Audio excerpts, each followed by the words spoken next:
अंजलि में जल लिया है और जल लेकर के श्राप दिया कि ओरे माया मत के दीवाने राजा, मेरे वचनों को तोड़ने वाले सुन।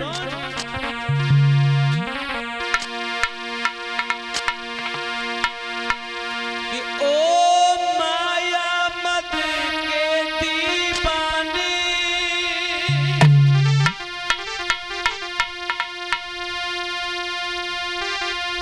तेरा मत तुझको खा जाए और औरत की न तो में शक्ति रहे तो तुरंत बुढ़ापा आ जाए।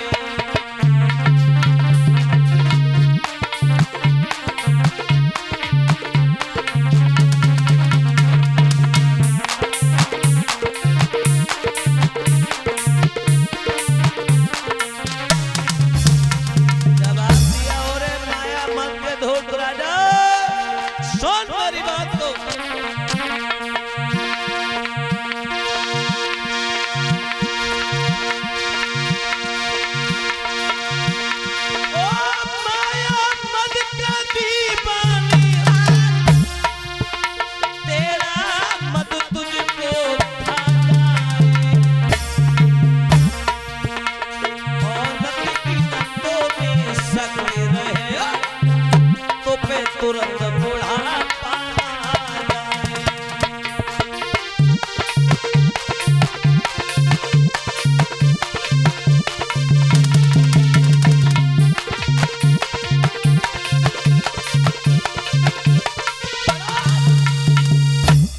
आज जवाब दिया कि वो माया मत के दीवाने, तेरा मद तुझको खा जाए, औरत की न तू में शक्ति रहे तो फिर तुरंत बुढ़ापा।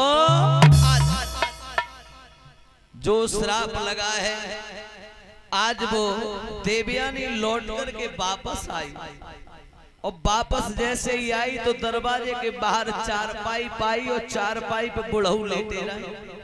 हाँ, पूरे बाल सन की तरह सफेद, 3200 दांत निकल के बाहर और हनुमान जी जैसी ठोड़ी निकल आई।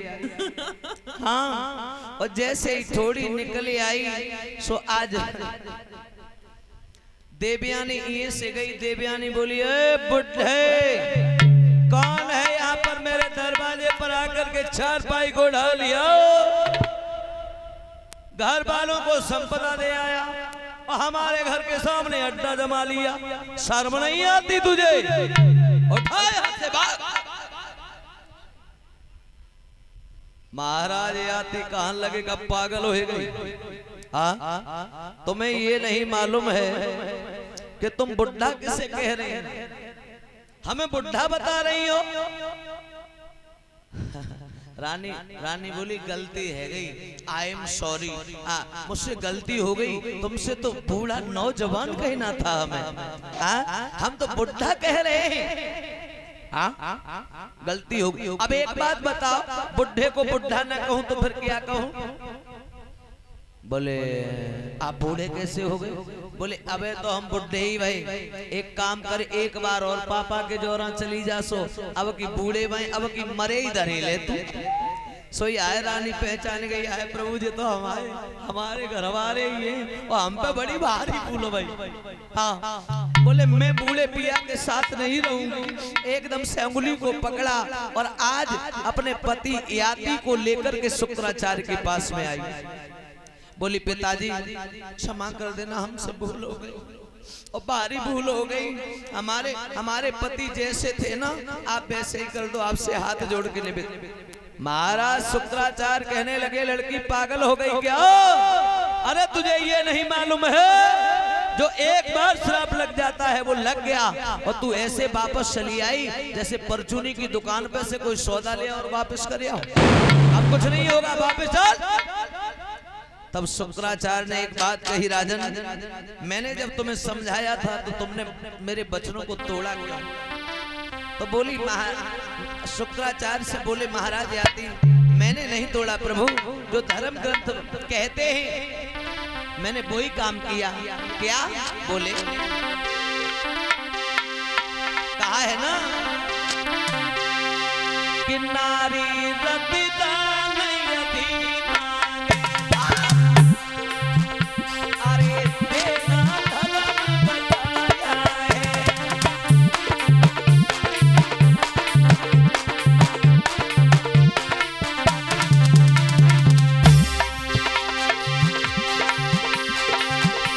नारी रतिदा अरे देना धर्म बताया है अब ऐसी जागरे हालत मेरा सेवक होकर तब क्या है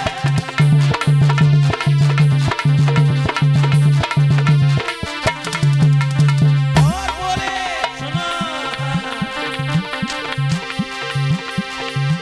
अरे धर्म तक जो बात कही मैंने अपना पलन निभाया है नारी नीरज को नाम कहो मैंने कोई उसे कहा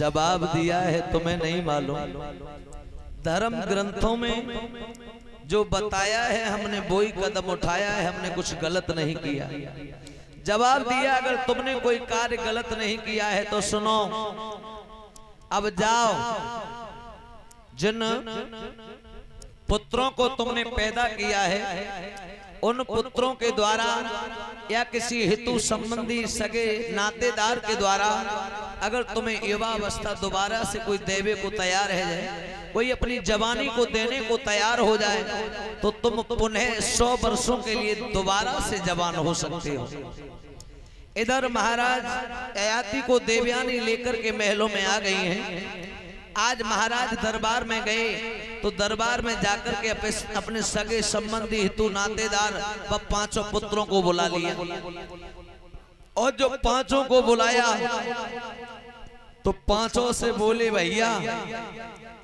तुम ये जानते हो कि आखिरकार हमने तुम्हें क्यों बुलाया है सब कान लगे महाराज हमें कहा मालूम तुमने काय को बुलाओ बोले हम तुम्हें बताए दे रहे हैं हमने काय को बुलाया है बोले हमने इसलिए बुलाया है क्योंकि अब हम बूढ़े हो गए ये बूढ़ापन हमें भा नहीं रहा हम चाहते हैं कि हम दोबारा से जवान हो जाएं और इतने लोगों में से ऐसे कौन है हमारे हितैषी जो हमारे बनते हैं वो अपनी जवानी को दे दें